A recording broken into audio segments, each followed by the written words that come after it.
Good morning all of you. कैसे हैं आप लोग? आज के चर्चा के विषय में हम आपसे जो चर्चा करने वाले हैं वो है संविधान संशोधन।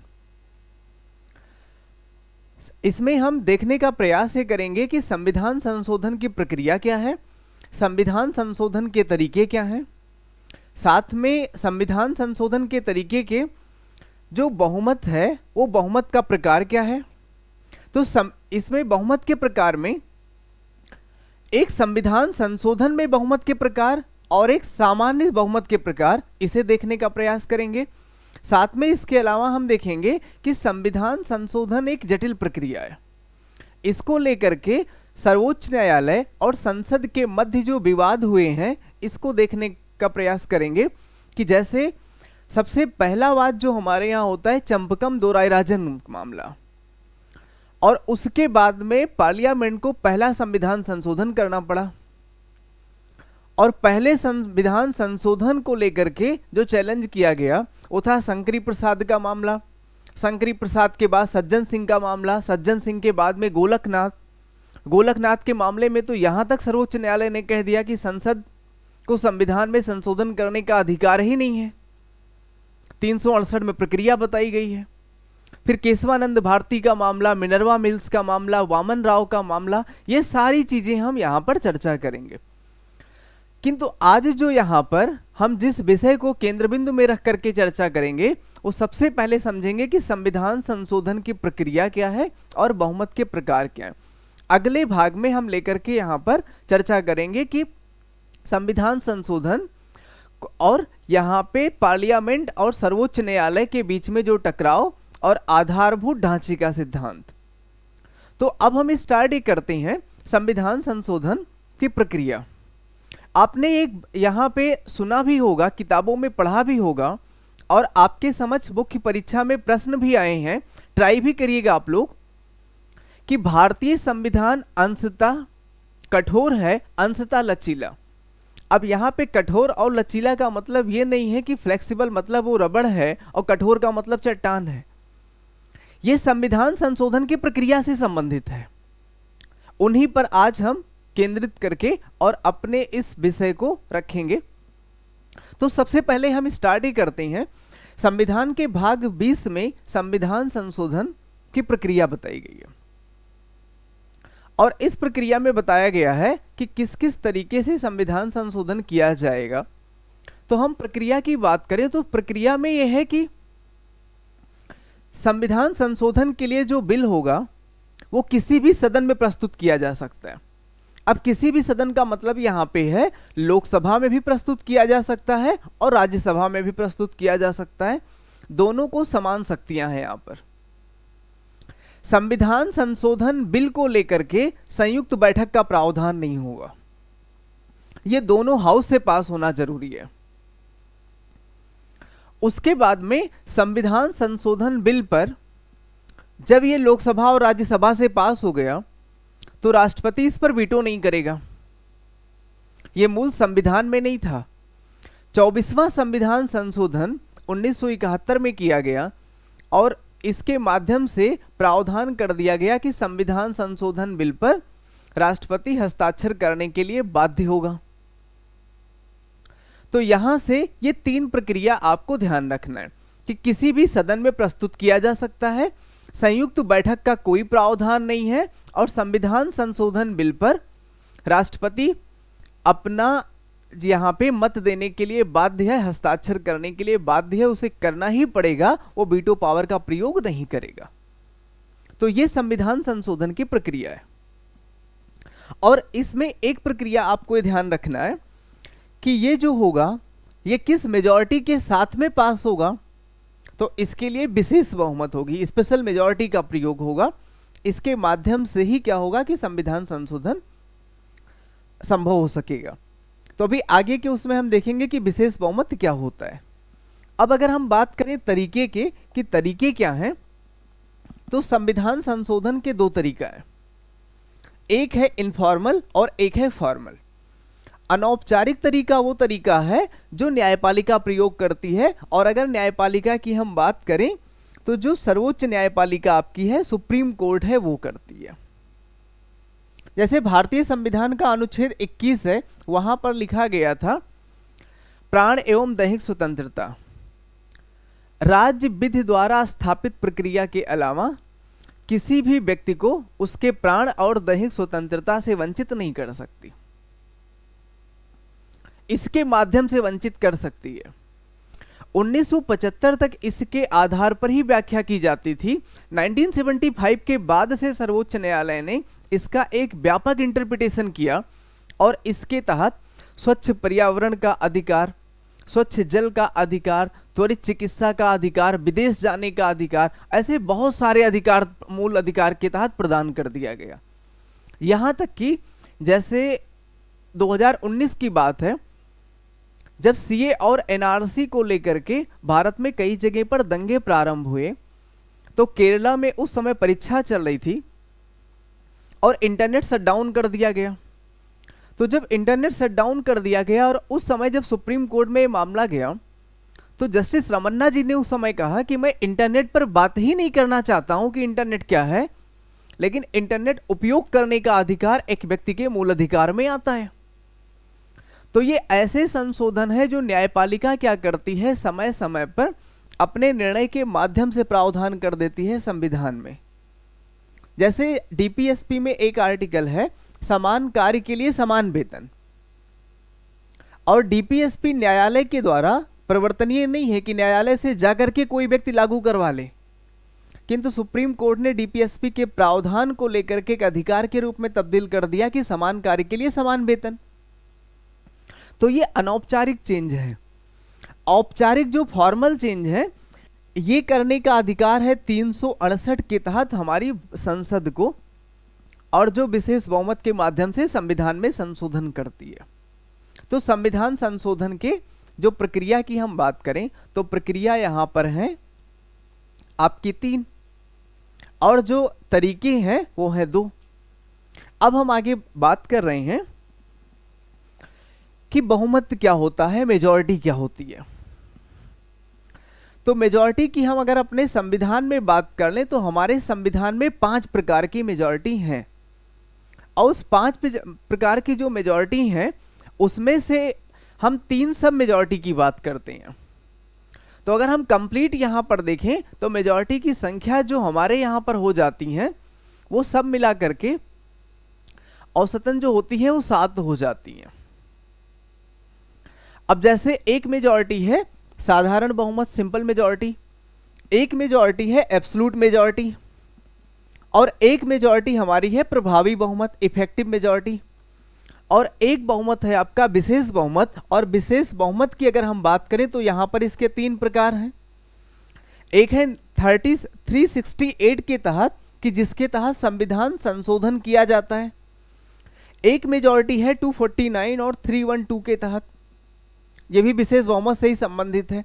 और एक मेजॉरिटी है 1 आर्टिकल 61, जिसके तहत राष्ट्रपति पर महाभियोग की प्रक्रिया संचालित की जाती है। इसके अलावा स्पेशल मेजॉरिटी का एक और कंडीशन है, जहां पर विशेष बहुमत प्लस 50% राज्यों की सहमति, आधे यहां पर विशेष बहुमत, और वहां उसके संशोधन तभी वो पूरा हो पाएगा जब आधे राज्यों की सहमति यहां पर होगी, तब जाकर के। तो यहां पे बहुमत के प्रकार की हम बात करें तो हमारे पास 5 प्रकार के बहुमत यहां पर मेंशन है, जिसमें से एक जो विशेष बहुमत है उसकी 3 कैटेगरी यहां पर है। इन्हीं को हमें यहां पर चर्चा का विषय बनाना है। अब हम आपको समझाने का प्रयास करेंगे कि सिंपल मेजॉरिटी क्या है। तो अब ये समझिएगा आप लोग कि सिंपल मेजॉरिटी होती क्या है। सिंपल मेजॉरिटी में हमारे जो संविधान में लिखा गया, अब यहां संविधान संशोधन की अगर हम बात करें तो संविधान संशोधन जो होता है वो सामान्यतः 2 प्रकार से होता है, एक विशेष बहुमत और एक विशेष बहुमत के साथ में आधे राज्यों की सहमति के साथ। जो साधारण बहुमत से संविधान में संशोधन किया जाता है उसे संविधान संशोधन के रूप में नहीं माना जाता, किंतु ये यहाँ पर जो प्रक्रिया बताई गई है इसकी हम बात करते हैं कि साधारण बहुमत से क्या क्या चीजें होती हैं, साधारण बहुमत क्या है और इसका उपयोग कैसे कैसे कर लिया जाता है, कहाँ कहाँ पे कर लिया जाता है। जो हमारे संविधान में लिखा गया कि सदन में उपस्थित कुल सदस्यों का या फिर मतदान में भाग लेने वाले सदस्यों का आधे से अधिक, ये संविधान में लिखा गया है कि सदन में उपस्थित कुल सदस्यों का या फिर मतदान में भाग लेने वाले सदस्यों का आधे से अधिक। अब यहां पे जो समझना है आपको कि मान लीजिए किसी दिन हमारे लोकसभा की अगर हम बात कर रहे हैं, लोकसभा में 100 एमपी हमारे उपस्थित हो गए, चर्चा के दौरान 100 एमपी यहां पर उपस्थित थे और जब वोटिंग करना हुआ तो 20 एमपी ने कहा कि हम वोटिंग नहीं करेंगे या वो वोटिंग से एब्सेंट हो गए, वहां से चले गए, विशेषाधिकार है वो जाकर के कैंटीन में बैठ गए। आपकी जानकारी के लिए मैं बताऊं कि सदन का दरवाजा कभी बंद नहीं होता, लेकिन सदन का दरवाजा एक समय बंद होता है जब वोटिंग होने वाली होती है। अब यहां से 20 एमपी उठ करके चले गए तो बचे एमपी की संख्या जो होगी, जो प्रेजेंट और वोट यहां पर उपस्थित थे वो थे 100, एब्सेंट जो है जो वोटिंग नहीं करना चाह रहे हैं वो है 20, तो टोटल जो संख्या है वो है 80। और वोटिंग के दौरान 80 लोगों ने वोटिंग किया तो 80 यहां पर इसको 50% इसका हम बात करेंगे तो 40 + 1, तो यहां पर जो 100 सदस्य उपस्थित थे 20 ने वोटिंग के लिए मना कर दिया या वोटिंग से वो एब्सेंट हैं। अब उपस्थित 100 थे, वोटिंग के दौरान 80 उपस्थित हैं, तो इन 80 का जब हम 50% निकालेंगे तो 40 और +1, तो अब यहां पर 41 लोगों ने अगर पास कर दिया है तो वो बिल पास हुआ मान लिया जाएगा। यही आपके इसमें लिखा गया है कि सदन में उपस्थित कुल सदस्यों का या फिर मतदान में भाग लेने वाले सदस्यों का आधे से अधिक, जितने सदन में उपस्थित हैं और सदन में उपस्थित हैं या फिर जो मतदान में भाग लेने वाले सदस्य हैं उनका आधे से अधिक, तो इतने सदस्यों ने क्या किया, यहां पर अगर सहमति प्रदान कर दी तो वो बिल पास हो जाएगा। हाँ, बशर्ते ये ध्यान रखना आवश्यक हो जाता है कि जो कोरम की बात होती है, कोरम जब पूरा होगा तभी क्या होगा, सदन चलेगा, अन्यथा नहीं चलेगा। जैसे 543 लोग आपके वहां पर हैं लोकसभा में और राज्यसभा में संख्या है 245 की, तो इनका 1/10वां भाग और इनका 1/10वां भाग जब उपस्थित होंगे तभी सदन चलेगा, तो औसतन 55 सदस्य यहां चाहिए और 25 सदस्य यहां पर चाहिए एमपी, तब जाकर के सदन चलेगा, अन्यथा सदन नहीं चलेगा। तो जो साधारण बहुमत आपका है, साधारण बहुमत ये फिक्स नहीं होता है, ये घटता बढ़ता रहता है।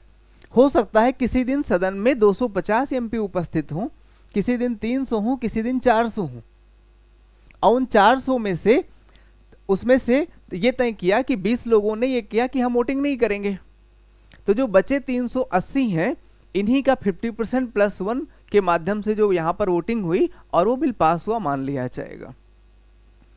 अब सिंपल मेजॉरिटी से क्या क्या होता है, अनुच्छेद 234, अगर किसी राज्य के सीमा को घटाना है, बढ़ाना है, विदेशी राज्य को भारत में सम्मिलित करना है, ये सारी प्रक्रिया इसके तहत हो जाएगी।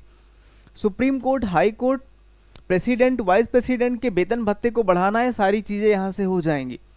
अनुच्छेद 75, 97, 125, 148, ये इन सब में चेंजेस, 105 संसदीय विशेषाधिकार से संबंधित जो चीजें हैं, 106, 120, 135, 169, 239, इन सब में जितने भी परिवर्तन होंगे सारे के सारे परिवर्तन साधारण बहुमत के माध्यम से होंगे यहां पर। तो इतना ही आपको यहां पर ध्यान रखना है कि सिंपल मेजॉरिटी फिक्स नहीं होती है, ये बदलती रहती है, चाहे वो लोकसभा की हो और चाहे वो राज्यसभा की हो। ये है आपका साधारण बहुमत।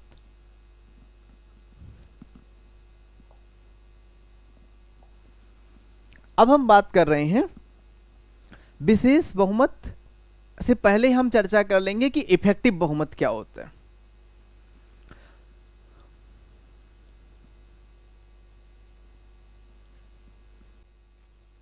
अब हम डिस्कस कर रहे हैं कि पूर्ण बहुमत क्या होता है। पूर्ण बहुमत एब्सोल्यूट मेजॉरिटी जो है वो सरकार बनाने के लिए होती है और यह फिक्स होती है।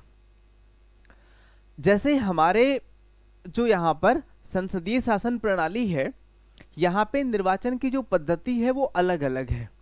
राष्ट्रपति उपराष्ट्रपति को लेकर के, राज्यसभा सदस्यों को लेकर के निर्वाचन पद्धति अलग है, जबकि लोकसभा और विधानसभा को लेकर के अलग है।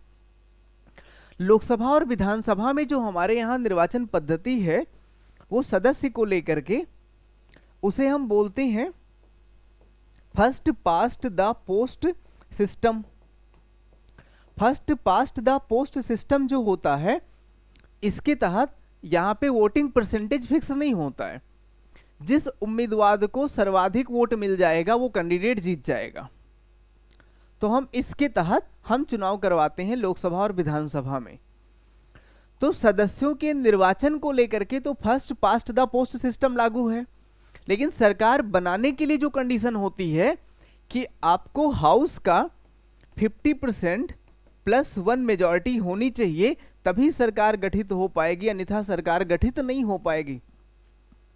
तो लोकसभा की जो सदस्य संख्या है 543 है, तो 543 की अगर हम बहुमत की बात करेंगे तो ये संख्या आपकी आती है 272। 272 + 1, तो जिस भी पार्टी के पास में 272 + 1 273 MP होंगे वो सरकार बनाएगी। तो जो हमारे एब्सोल्यूट मेजॉरिटी की बात करते हैं तो ये पूर्ण बहुमत से संबंधित होता है, और पूर्ण बहुमत ये होता है कि सदन का आधा, तो सदन का 50% +1 ये होता है आपका पूर्ण बहुमत, और इसका उपयोग जो किया जाता है सरकार बनाने के लिए किया जाता है, और ये बहुमत हमेशा फिक्स होती है। तो ये है आपकी एब्सोल्यूट मेजॉरिटी। हम डिस्कस कर रहे हैं कि प्रभावी बहुमत क्या होता है, इफेक्टिव मेजॉरिटी क्या होती है। तो इफेक्टिव मेजॉरिटी की अगर हम बात करें तो ये वो मेजॉरिटी है कि सदन, इसके लिए एक सिंपल सा आपको क्या करना है, फार्मूला ध्यान रखना है अपने दिमाग में, कि सदन की कुल सदस्य संख्या और सदन में विद्यमान रिक्तियां, अनुपस्थिति की बात यहां पर नहीं हो रही है, अनुपस्थिति अलग है और रिक्तियां अलग हैं। अगर हम अनुपस्थिति की बात करते हैं तो मान लीजिए उस समय कोई एमपी सदन में नहीं उपस्थित है, विदेश दौरे पर है, या किसी कारण से वो अपने क्षेत्र में है और वो नहीं आ सका पार्लियामेंट में, ये अनुपस्थिति होती है। रिक्तियां वो होती हैं कि जिसके कारण से निर्वाचन रद्द कर दिया जाए, या उस समय सीटेड एमपी की डेथ हो गई है, ये रिक्तियां हैं। या उस सीटेड एमपी को जैसे जाकर के कोई अन्य पद मिल गया, राज्यपाल बना दिया गया किसी राज्य में, या वो किसी राज्य में जाकर के चीफ मिनिस्टर बन गया, तो ऐसे जगह पर सीटें रिक्त हो जाती हैं। अगर इन रिक्तियों की हम बात करें तो ये रिक्तियां ज्यादा से ज्यादा किसी भी, अगर हम कार्यकाल में देख लें, चाहे जो भी लोकसभा का टर्म्स रहा हो, तो 5-7 से ज्यादा नहीं होता है, और ये रिक्तियां लगभग किसी ना किसी रूप में बनी ही रहती हैं। तो जैसे जब हम इफेक्टिव मेजॉरिटी की बात करेंगे, प्रभावी बहुमत की बात करेंगे, तो प्रभावी बहुमत का मतलब होता है कि वास्तविक बहुमत।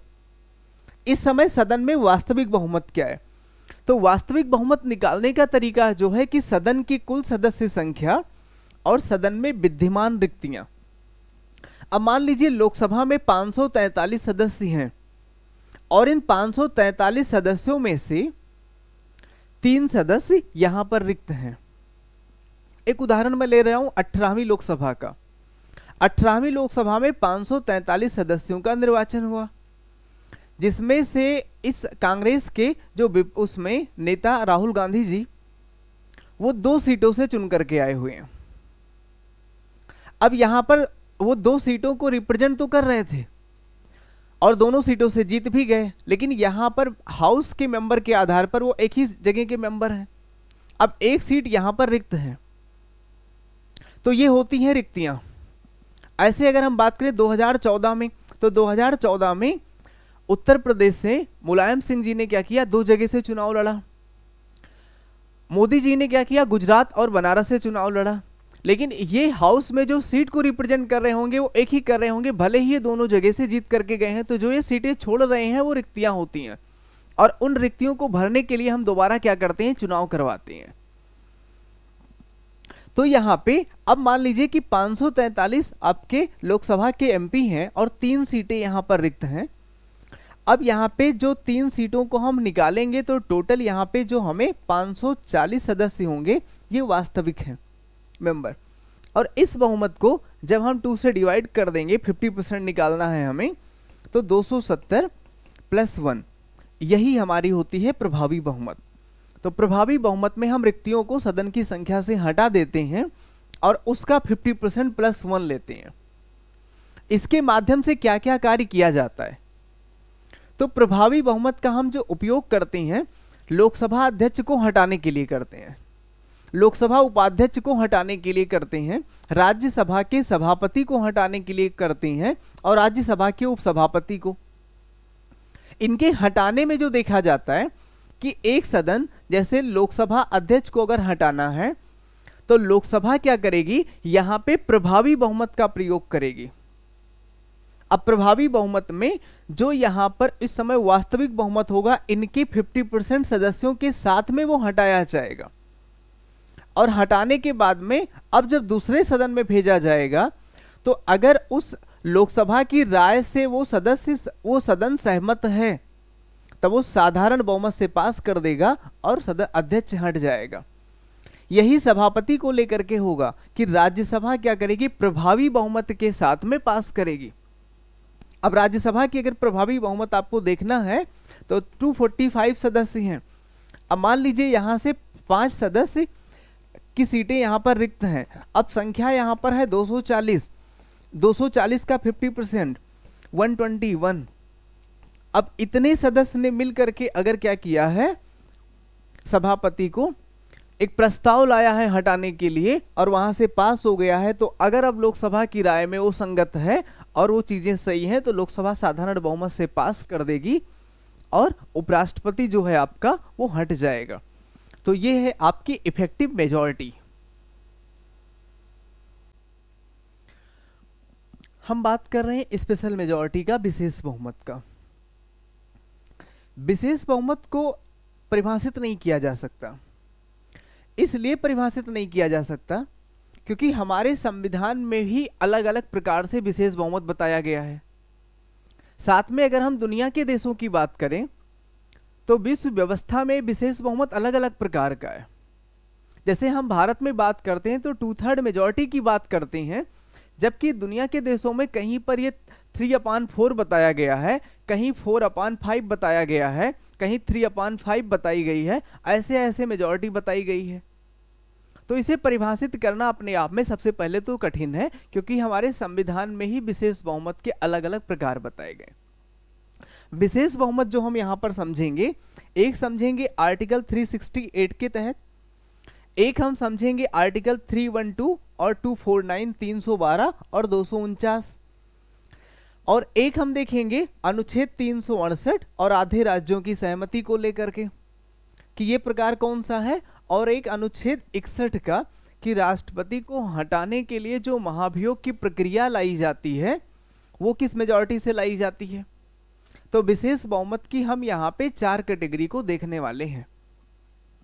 तो सबसे पहले हम समझेंगे कि स्पेशल मेजॉरिटी जो है, विशेष बहुमत, अनुच्छेद 368 में जो बताई गई है वो कौन सी है और 368 में जो बताई गई है इसका प्रयोग कहां कहां पर कर लिया जाता है, ये चीजें। तो 368(1) में जो बताया गया वो बताया गया कि किसी सदन में जो प्रस्तुत विधेयक है कुल सदस्य संख्या के बहुमत द्वारा या उस सदन में उपस्थित तथा मत देने वालों का 2/3। ये आसानी से लिख तो दिया गया इतनी बातें, ये बहुत बड़ी दुविधा होती है कि छात्र इसको समझें कैसे। इसको हम आसानी से समझाने के लिए एक सरल भाषा का प्रयोग करेंगे। आप ध्यान से समझने का आप लोग कोशिश करिएगा कि सबसे पहले 368 में 2 शर्त बताई गई। पहली शर्त क्या है, सदन की कुल सदस्य संख्या का बहुमत, और जो दूसरी शर्त बताई गई उपस्थित एवं मतदान करने वालों का 2/3। तो यहां पर 2 शर्त हैं। ध्यान रखने की बात है कि वोटिंग 2 बार नहीं होगी, वोटिंग एक ही बार होगी, लेकिन एक ही समय पर दो शर्त पूरी होना आवश्यक है। तो उसके पहले एक बात समझना कि क्या है, कहा यह गया 368 में कि जब संविधान संशोधन जो होगा वो होगा 2/3 बहुमत से ही पास किया जाएगा, 2/3 बहुमत से ही पास किया जाएगा। किंतु जो 2/3 बहुमत है उस सदन के कुल सदस्य संख्या के आधे से कम नहीं होगा। अगर आधे से कम होगा तो माना जाएगा कि संविधान संशोधन पास नहीं हो पाया, और अगर वो आधे से ज्यादा है तो मान लिया जाएगा कि संविधान संशोधन पास हो गया। तो अब यहां पे एक उदाहरण से हम समझाने का प्रयास करते हैं। पहली शर्त है सदन की कुल सदस्य संख्या का बहुमत। तो कुल सदस्य संख्या की बहुमत की बात करें तो जैसे लोकसभा में 543 सदस्य हैं और इसकी बहुमत जो हुई 273, राज्यसभा में 245 सदस्य हैं और इसकी मेजॉरिटी हो गई 123। तो यहां पे ये पहले यहां पर शर्त है कि लोकसभा में मेजॉरिटी के लिए 273 और राज्यसभा के लिए 123। दूसरी शर्त है कि उपस्थित एवं मतदान करने वालों का 2/3। अब मान लीजिए जैसे हमने साधारण बहुमत में बात ये की थी कि कैसे अनुपस्थित सदस्यों को हटाया जाता है। अब मान लीजिए कि उस दिन सदन में 490 लोग उपस्थित हुए, जिसमें से 10 ने वोटिंग के लिए मना कर दिया या वोटिंग के पहले ही वो गायब हो गए, कैंटीन में जाकर के बैठे या किसी कारण से एब्सेंट है या हैं और वोटिंग के लिए ही तैयार नहीं है।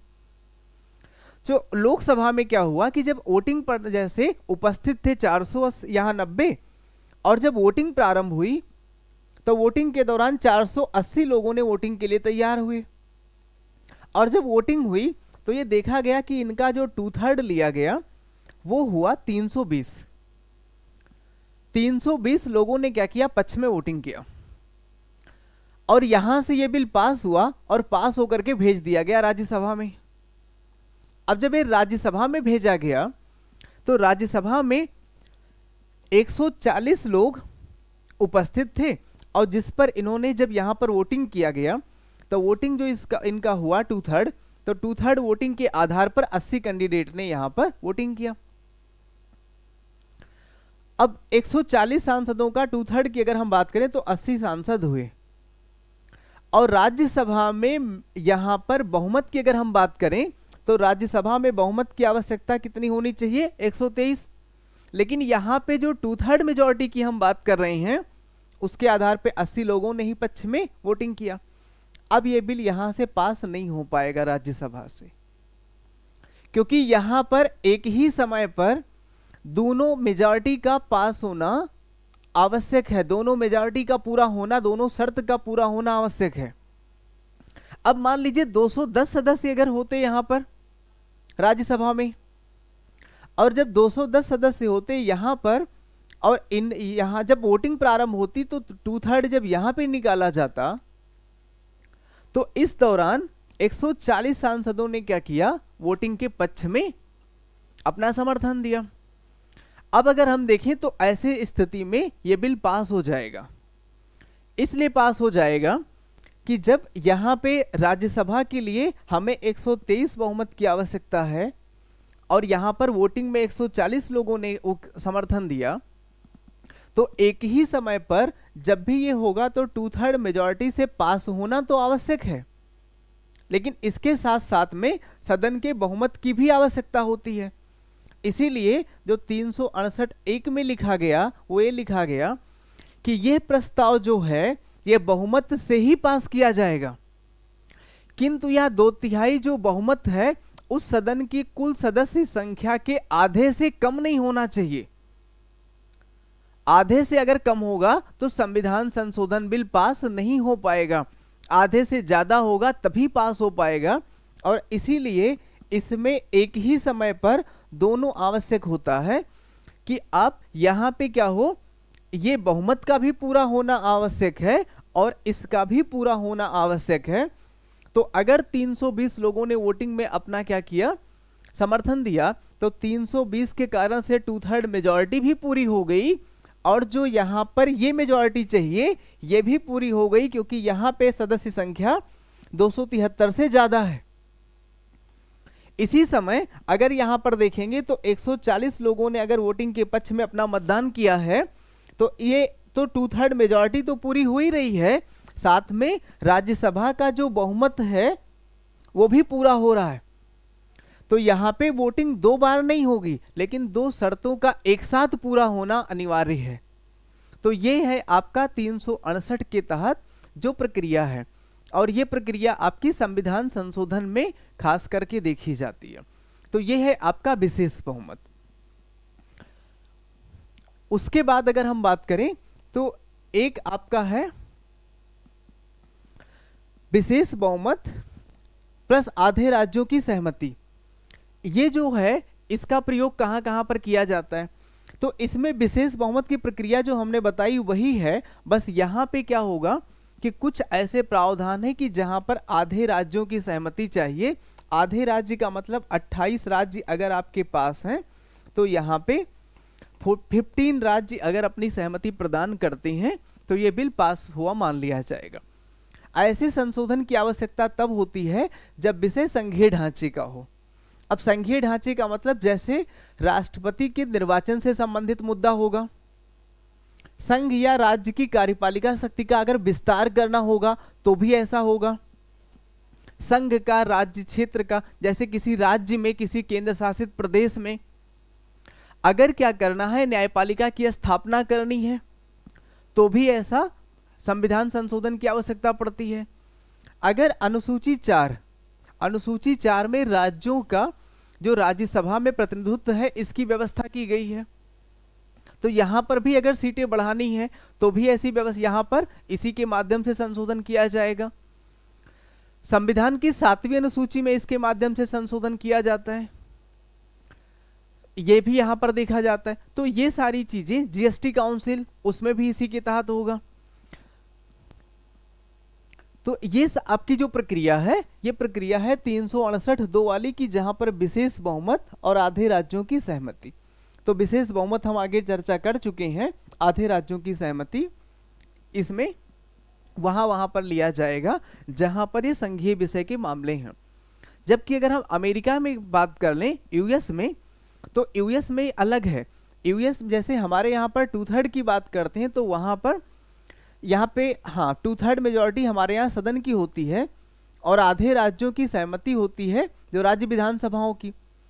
यूएस में वहां पे आधे राज्यों की सहमति ना लेकर के वो 3/4 राज्यों की, 3/4 राज्यों की सहमति लेते हैं संविधान संशोधन के लिए। तो वहां पे जो संघीय ढांचे का विषय होगा, तो हमारे और उनमें ये प्रक्रिया में अंतर है। अब हम बात कर रहे हैं कि अनुच्छेद 61 के तहत जो विशेष बहुमत है वो विशेष बहुमत क्या है। अब ये जो अनुच्छेद 61 के तहत विशेष बहुमत है, इसमें चीजें अलग लिखी गई हैं। अब मैं थोड़ा सा आपको रिकॉल करवा रहा हूं। हमने अनुच्छेद 368 में जो संविधान संशोधन की बातें की थी, वहां पर लिखा गया था सदन की कुल सदस्य संख्या का बहुमत और उपस्थित और मतदान करने वाले का 2/3। यहां पे जो लिखा गया, यहां पे लिखा गया सदन की कुल सदस्य संख्या का 2/3 बहुमत। तो सदन की कुल सदस्य संख्या का 2/3 बहुमत की अगर हम बात करें, तो जैसे लोकसभा में 543 सदस्य हैं, तो 543 का 2/3 362, और राज्यसभा में 245 लोग हैं, तो इनका 2/3 हो गया आपका 164 के आसपास। तो जब भी क्या होगा, हमें राष्ट्रपति को महाभियोग के द्वारा हटाना होगा, तो इस मेजॉरिटी के साथ में हटाना होगा। लोकसभा में 362 सदस्यों के साथ में, और राज्यसभा की बात करें तो वहां 164 सदस्यों के आसपास होंगे। सहमति से ही उन्हें हटाया जा सकेगा, अन्यथा नहीं। तो सदन की कुल सदस्य संख्या का मतलब क्या है कि सदन में जितने भी सदस्य हैं उनका 2/3 बहुमत चाहिए। लोकसभा का 2/3 और राज्यसभा का 2/3। यहां पर उपस्थित और मतदान करने वाले नहीं, कंप्लीट सदन का 2/3 बहुमत। मैं उम्मीद करूंगा कि आप समझ गए होंगे इसे। उसके बाद एक बच्चा है, हम इसको भी देखते हैं। अनुच्छेद 249 और 312 के तहत जो आपका विशेष बहुमत है, ये क्या है?